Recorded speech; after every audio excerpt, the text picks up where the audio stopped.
I can't, if I can't, and maybe somebody else can, and I'm just not as smart as they are.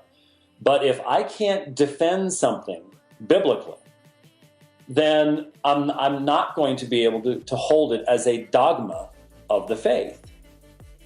And so when it comes to this issue of the atonement, we have to recognize that this is a central aspect of biblical teaching. The problem is that the central passages that teach it are in the most unpopular book of the New Testament.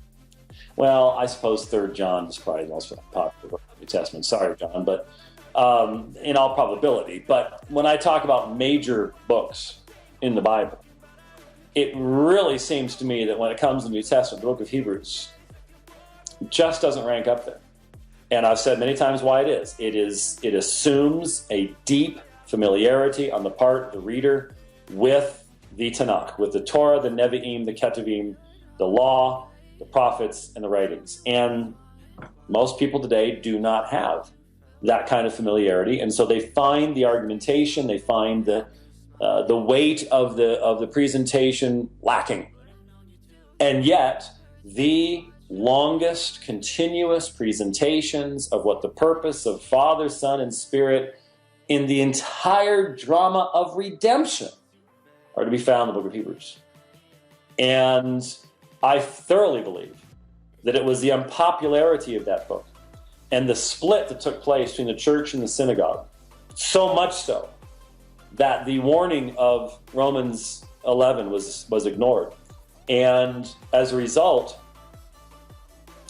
much knowledge of the Old Testament was lost amongst people. And you cannot understand Hebrews if you don't have that Old Testament background. The result of that was a imbalanced, unbiblical, shallow doctrine of atonement. Anybody who studied church history, one of the things we'll be talking about, a couple months from now in church history, will be the fact that you do not have a full treatise specifically on the doctrine of the atonement written until the middle of the 4th century in church history. Now, why would that be? Well, it wasn't the focus, and part of the reason for that is that the main New Testament presentation of this subject is all wrapped up in the Old Testament view of the high priest. And if we don't have high priests anymore, and if only the Jews have high priests, we don't like the Jews anymore, then why bother? And that's basically what happened. And we're sort of living with the results of that even to this day. So it's even difficult, to be honest, to just dive into the book of Hebrews at some point, because there is such a rich context and flow to the book that builds upon itself. That is very, very useful. If you're not aware of this, I preached through Hebrews over the course of about 4 years. Not every Sunday. I don't preach every Sunday at my church, but and it's available at sermonaudio.com if you want to get a more in-depth, verse-by-verse run-through in the book. But going to chapter 7, there is a discussion of the Melchizedek priesthood and the concept of the supremacy of Christ's priesthood to the Levitical. Remember, the key to understanding the book of Hebrews is very simple. The argument of the book of Hebrews is addressed to individuals who are being pressured to go back to the old ways. Very clearly, Hebrews was written before the destruction of the temple. And these Hebrew Christians are being pressured to go back to the old way. And the argument of the book of Hebrews is there is nothing to go back to. What you have is the fulfillment of, and so much better than, what you had before. Despite the fact that in that day, Christianity was this little group of persecuted people that were being called cultists. And Judaism had the temple and the high priesthood and the sacrifices and all that stuff. Despite all of that, the reality is that there's nothing to go back to. And so this argument is being developed numerous different ways, a number of different threads through the book of Hebrews. And in chapter 7, you have this idea that the Melchizedek priesthood, it is given by an oath rather than genetically, rather than being passed down, because Christ was not of the tribe of Levi. So how could he be this great high priest? Well, it's because God had established a pattern before with Melchizedek, who was also not of that tribe, and that Melchizedek's priesthood is superior to the priesthood that would be represented by the high priest in Judaism of that particular day. And so when we jump in to the text in Hebrews chapter 7, it says, so much the more also Jesus has become the guarantee of a better covenant. A better covenant.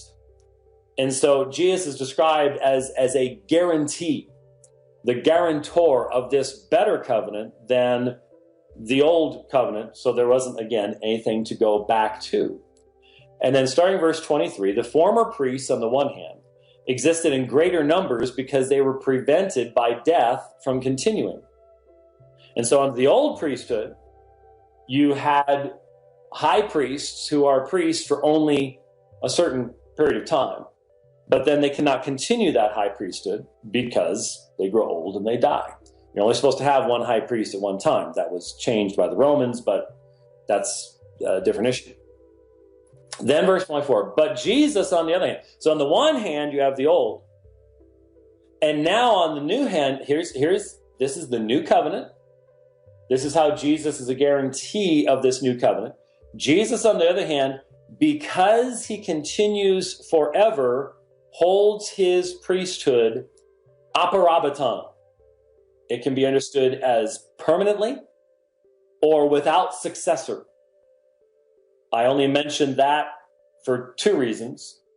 When you're dealing with Mormonism and its idea that their young men on bicycles at 19 and 20 years of age are actually Melchizedek priests.